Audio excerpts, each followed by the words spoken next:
Hello, എന്താ മഹിമേ? Doctor, ഗിരിയേട്ടൻ അവിടെ admit ആയിട്ടുണ്ട്. അറിയാം. ഞാൻ തന്നെയാ ചികിത്സിക്കുന്നത്.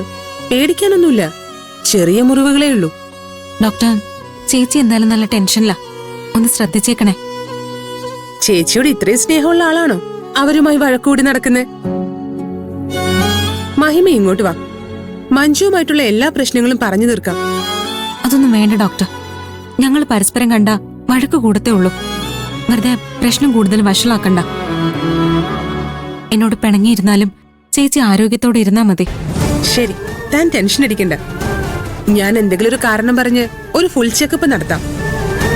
എന്തേലും കുഴപ്പമുണ്ടെങ്കിൽ തന്നെ വിളിച്ച് പറയാം. Thank you doctor. ഓക്കെ.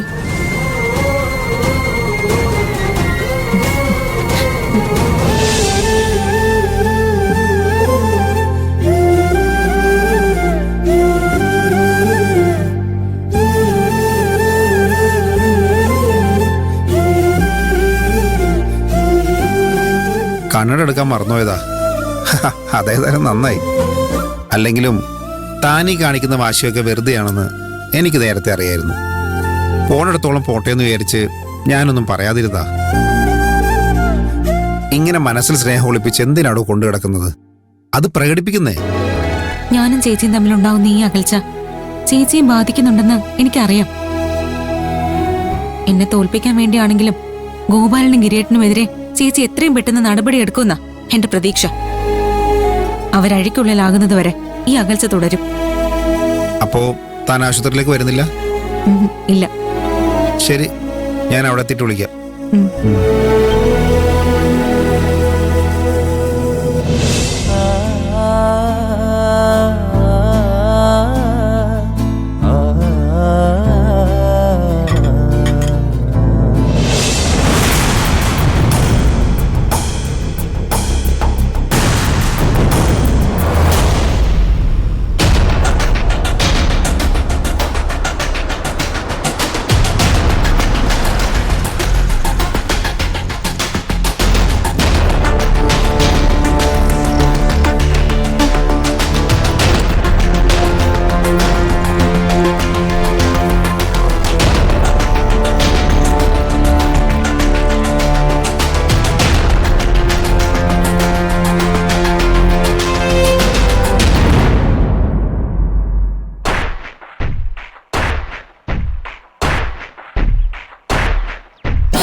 ഗിരിയെ കൊല്ലാൻ വാശിയോടെ പോയതല്ലേ?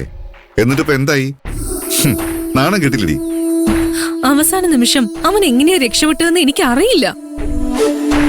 അവന്റെ ജീവന് ഏതോ ഒരു ശക്തി കാവല് നിൽക്കുന്നുണ്ടാവും. ചിലപ്പോ എനിക്ക് തോന്നും അത് ശങ്കരനായിരിക്കുമെന്ന്. അവനെ ഞാൻ എളുപ്പത്തില് ചതിച്ചു തീർത്തതാണല്ലോ. എന്റെ മോനെ അങ്ങനെ കൊല്ലാൻ സമ്മതിക്കില്ലടാ എന്ന് അവൻ എന്നെ നോക്കി പറയുന്നതായിട്ട് എനിക്ക് തോന്നും.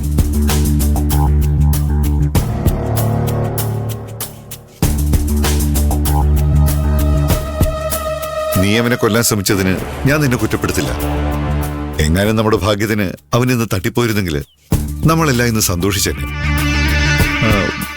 ആ വണ്ടിയോ ഓടിച്ചവനെയോ അന്വേഷിച്ചാൽ കണ്ടുപിടിക്കാൻ പറ്റുമോ? ഇല്ല. ആ, അപ്പൊ കുഴപ്പമില്ല. അച്ഛൻ എവിടെ പോയിട്ടാ വരുന്നത്? ആശുപത്രിയിൽ നിന്ന്. ഗിരിയെ കാണണ്ടേ? അവൻ ഇങ്ങനെ ഒരു അപകടം നടന്നിട്ട് കാണാൻ പോയില്ലെങ്കിലേ അവന് സംശയം തോന്നൂലേ? മഞ്ജു അവന്റെ കൂടെ ഉള്ളിടത്തോളം കാലം ഇങ്ങനെയുള്ള സംശയങ്ങള് അവന്റെ മനസ്സിൽ ഉണ്ടാക്കിക്കൊണ്ടിരിക്കും. മഞ്ജുവിന് അല്ലെങ്കിൽ തന്നെ നമ്മൾ നല്ല സംശയമുണ്ട്. നീയായിട്ട് ഇതുപോലൊരു ഒപ്പിച്ച് ആ സംശയം സ്ഥിരീകരിക്കാനുള്ള വഴി ഉണ്ടാക്കി കൊടുക്കാതിരുന്നാൽ മതി. എന്ന് കരുതി കൈയും കെട്ടി നോക്കി നിൽക്കാൻ പറ്റുമോ? സമയമാകുമ്പോ നമുക്ക് തിരിച്ചടിക്കാം. അങ്ങനെ തീരുമാനിച്ച ഒറ്റയടിക്ക് എതിരാളി തീരണം.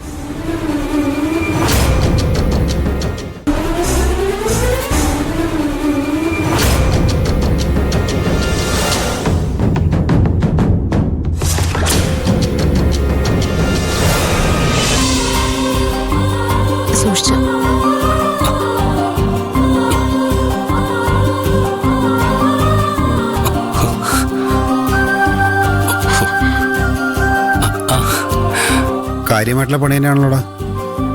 മഞ്ജു വിട്ടോ, ഞാൻ വിളിച്ചോളാം. എന്നാ മുകുന്ദൻ കുറച്ചു നേരം ഗിരിയേണ്ട കൂടെ ഇരിക്കും. ഞാൻ പോയി ബില്ലടിച്ചിട്ട് വരാം. ആ, പോട്ടോ. ഡാ, സത്യം പറ, നീ വെള്ളം ഒഴിച്ചിട്ടാണോ വണ്ടി ഓടിച്ച്? ഛേ, കല്യാണത്തിന് ശേഷം ഞാൻ മദ്യപാനം നന്നായിട്ട് കുറച്ചു. വണ്ടി ഓടിക്കുമ്പോ ഒരിക്കലും കഴിക്കാറില്ല. പിന്നെ എങ്ങനെയാ നിനക്ക് ആക്സിഡന്റ് പറ്റിയത്? നീ അത്യാവശ്യം നന്നായിട്ട് വണ്ടി ഓടിക്കുന്നതാണല്ലോ. ഞാൻ നന്നായി വണ്ടി ഓടിച്ചതുകൊണ്ട് ഞാൻ ജീവനോടെ നിൽക്കുന്നത്. ആ വണ്ടി നേരെ എന്റെ നെഞ്ചത്തേക്കാ വന്നത്. ഭാഗ്യത്തിന് അവസാന നിമിഷം ഞാൻ വണ്ടി തിരിച്ച് രക്ഷപ്പെട്ടു. നിന്നെ കൊല്ലാൻ ശ്രമിക്കാൻ മാത്രം ആർക്കാണ് ഈ നാട്ടിൽ ഇത്ര ധൈര്യമുള്ളത്? അറിയില്ല. ഗോപാൽജിക്ക് വേണ്ടി ജോലി ചെയ്യുന്നതിനിടയിൽ ഞാനുണ്ടാക്കിയ ശത്രുക്കൾക്ക് കൈയും കണക്കൊന്നും ഇല്ലല്ലോ. അപ്പോ അത് നന്നായിട്ട് അറിയാലേ? എടാ, എന്നിട്ട് നീ എന്തിനാണ് അയാളോട് ജോലിക്ക് പോന്നേ? എടാ, നിന്റെ കുടുംബത്തിലേക്ക് പുതിയൊരു അംഗമാണ് വരാൻ പോകുന്നത്. നിനക്ക് ഉത്തരവാദിത്തങ്ങൾ കൂടും. ആ ഗോപാലിനെ പോലുള്ളവരെ അകലം പാലിക്കുന്ന നല്ലത്.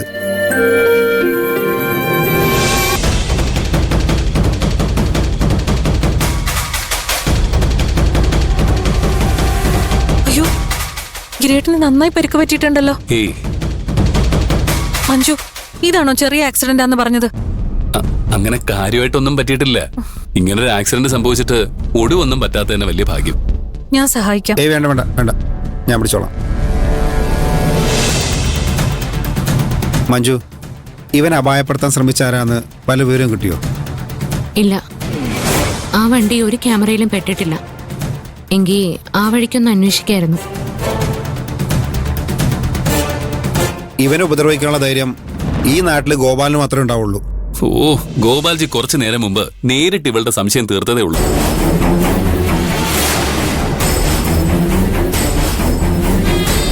ഗോപാൽജിക്ക് ഇതുമായിട്ട് ഒരു ബന്ധവുമില്ല.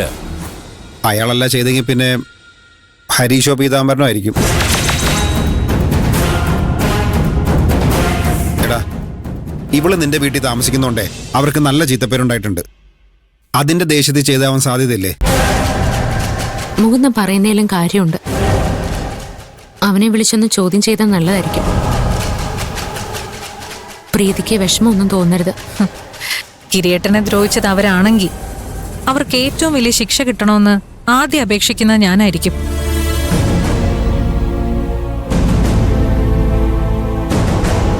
പക്ഷേ ഇങ്ങനെയൊക്കെ ഗിരിയേട്ടനോട് പ്രതികാരം ചെയ്യാനുള്ള ധൈര്യം അവർക്ക് രണ്ടുപേർക്കും ഇല്ല.